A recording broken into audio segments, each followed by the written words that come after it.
Oshumare, which brings us to the question, what is evil? Chaos, fractal. Evil is separated in four phases: separation, penetration, the other, or manifoldness.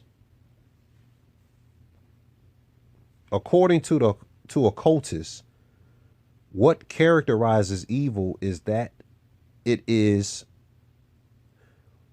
I'm sorry about that. According to occultists, what characterizes evil is that it is a principle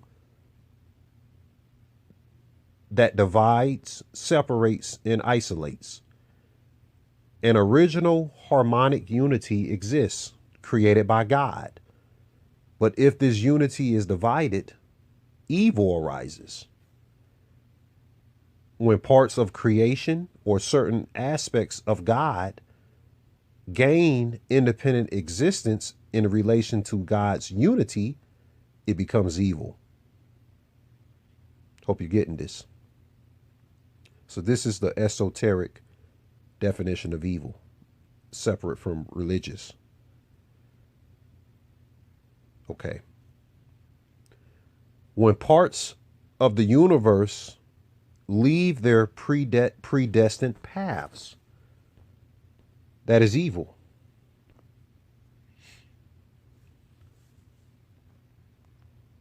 When man becomes isolated from the homogeneous creation of God, he endeavors to make him or herself a god and to create individual connections, that's evil, or to unite that which is supposed to be apart and to divide that which is designed to be united, are both acts of evil. In the Citra Atra, evil regions are called the other side.